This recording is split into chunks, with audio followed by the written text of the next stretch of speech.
بەڵێ بەهار دیارە کۆبوونەوەکە کاتژمێر 11 بڕیارە بەڕێوە بچێت تا ئێستا شاندی دامسانکاری حکوومەتی هەرێمی کوردستان ناتوانێتە پەرلەمانی کوردستان پێش کاتژمێر 11 شاندەکە دەگاتە ئێرەوە ئەوەی کە هەیە ئەو سەرۆک فراکسیۆنانەوە ئەندامانی لیژنەی یاسایی و دارایی و سامانە سوژەکان لە پەرلەمانی کوردستان هاتوون و سەرۆکاتی پەرلەمانی کوردستانی هاتوونەتە پەرلەمانی کوردستان چاوەڕێوە دەکەن کە شاندەکە بێت و دەست بە کۆبوونەوەکانیان بکەن. من بۆی ورتە زانیاری وەرگرم دەچمە لای کاک بەڵێن ئیسماعیل ئەندامی لیژنەی دارایی لە پەرلەمانی کوردستان. کاک بەڵێن سڵاوت لێبێت وەکو لیژنەی دارایی ئەمڕۆ لە پەرلەمانی کوردستان دەتانوێت چ زانیاریەک لە شاندی دامسانکاری حکوومەت وەرگرن؟ دیارە هەر وەفدەکە خۆیان ئەو ڕێوشێنانی ئەم ماوەیە گرتویانتە بەر لە مەسلەی گفتوگۆ لە سەردانی لایەنە سیاسیەکان لە پەرلەمانی عراقی لە دانیشتن لەگەڵ حکوومەتی عراقی هەمووانە خەنە ڕوو و ئەوکوی خۆشتان ئاگادارن مەشروعی موازنە و یاسای موازنە لە ئەنجومەنی وەزیران پەسەند کراوە ڕەوانەی پەرلەمانی عراق کراوە. ئێمەسامە لە قۆناغێکی سەختای لەبەردەمەوەی کە ئەم یاسایە ئەم یاسای موازنەی ساڵی 2020 دەچێتە پەرلەمانی عراق. ناکۆکیێکی سیاسی گەورە لە بینی هەرێم و بەغا هەیە کە کەڵەکە بووی چەندین ساڵی ڕابردوو ئەم کێشانە هێشتا بە چارەسەر نەکراوی ماونەتەوە و حکوومەتی عراق و حکوومەتی هەرێم نەیانتوانیوە بگەنە ڕێکەوتنێکی گشتگیر و بنبڕ لەسەر ئەو مەسەلەیە. بۆیە هەموو ساڵە لە کاتی دەرچوونی یاسای موازنە ئەم کێشەیە دووبارە بێتەوە و ئێمەش وەکو ئەندامانی پەرلەمان وەکو ئەو ئەندامانی کە لە لیژنەی مالی و سامانە سروشتیەکان و یاسایین دەستەی سەرۆکایەتی ئەمانەوێ بەڕوون و ئاشکایی ئەو وەڵامەمان لە حکوومەتی هەرێمی دەستکوێ حکوومەتی هەرێمی کوردستان کە ئێستا بە هەموو خەڵکی کوردستان و بە هەموو خەڵکی عراقی تو ئامادەی ڕێکەوتنم بە هەموو شێوازێک ئێمە ئامادەین بەرگە و مادەکان هەمووی یاسای کورتێنانی قەرز حجزی مالیەکە هەم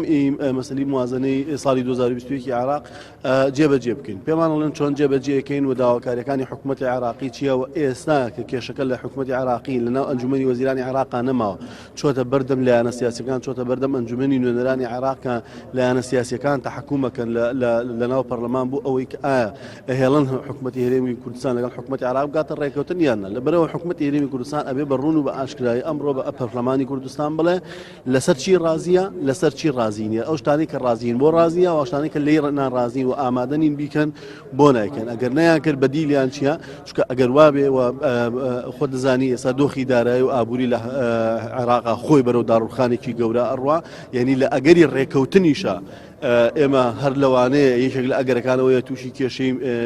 کەمی بوجە و موچە و ئەوانە ببینەوە جاخواانە خواست ئەگەر ڕێنەکەین و ئەگەر ڕێنەکەوین بێگومان دۆخێکی دارایی قوڵ ڕوو لە هەرێمی کوردستانەکە ئایا خەڵکی کوردستان لایەنە سیاسیەکان پەرلەمانی کوردستان تەنانە لەناو ئەنجومەنی وەزیرانیشە ئەو پلانە بیانە بیوسیانی کە ئەبێ ئامادە بکرێ قبول کراوە بێ یا قبول نەکراوە بێ. ئەمە پێویستی بە چییە؟ وەکو چەندین جاری تر دووبارەمان کردەوە پێویستی بە لانی کەمیدادی کۆمەڵایەتی هەیە ئەو داهات و ئەو سەر و سامانە سەرزەوی و ژێرزەوی لە هەرێمی کوردستانە هەیە بە عەدالەت بەسەر هەمومانە دابەش بکرێ. ناکرێ مەسئول و مناڵە مەسئولی دەوڵەمەند و خەڵکێکیش لە خوارەوە نەتوانێت موچەی مانگانەکەی خۆی وەرگێ. پێویستمان بە چاکسازیی بنەڕەتیە لە ناوخۆ ئمە دەجار وتومانە کێشەی ئەساسی ئێمە لە بەغا نییە. ڕاستە بەغا عومقێکی استراتیژی هەیە بۆ هەرێمی کوردستان و پێویستە حکوومەتی عراقی و حکوومەتی هەرێم ڕێکەوتنێکی گشتگیر و بنەڕەتی بکەن بەڵام چاکسازی ینی چارەسەری بنەڕەتی بۆ کێشەکانی هەرێمی کوردستان لەم هەولێری پایتەختەیە لەم حکوومەتی هەرێمی کوردستانەیە لە ناوخۆی هەرێمی کوردستانە کە پێویستەکە بە پەلا هەموو هەنگاو بڕیارانی کە داوێتی بۆ چاکسازی هەموو مەشروع یاسایانەی کە پێویستەکە بە زووی بهێنرێتە پەرلەمانی کوردستان بۆی بچێتە بواری جێبەجێکردنەوە یاسای چاکسازیەکە پێویستە دەستوبەردی لێ بکەین. ئیرادەیەکی سیاسی گەورەمان هەبێ لە مەسلەی کەرتی نەوت لە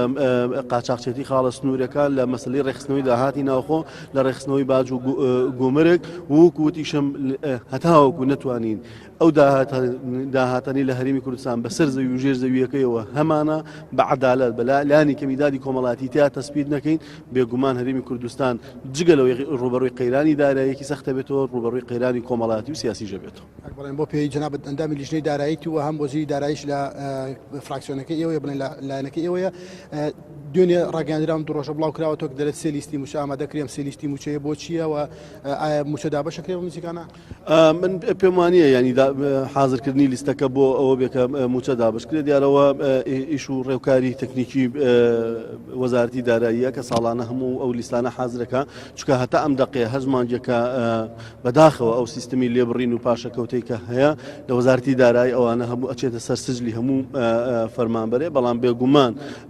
هەرێمی کوردستان ینی لە ماوەکانی داهاتووە بە لەگەڵ حکوومەتی عراقی بگاتە ڕێکەوتن یان نەگاتە ڕێکەوتن ئەبێ ڕێوشێنێک بۆ دابشکردنی موچە بدۆزێتەوە. زۆر سپاس بۆ باش. بڵێوەی کە جۆتان لێبوو لەسەر کۆبوونەوەکە بووە ئەندامێکی لیژنەی دارایی لە پەرلەمانی کوردستان ئاماژەی پێکرد کە ئەوان دەیانوێت کۆمەڵی پرس هەیە لەگەڵ شاندی ناوسانکاری یەکلایی بکەنەوە بە تایبەتی لە وەزارەتی دارایی و ئابووری و ئەو لیستێکی کە ئاماژەی پێکرد وەکو کۆتایی ساڵە ئامادەکاری بۆ لیستی موچەوە ئەو داهاتانی کە ڕێکخرێتەوە لە کۆتایی ساڵا وەکو ختامی ساڵا ئامادەکاری بۆ کراوە نەک بۆ دابشکردنی موچەوی وەکو ئامادەش.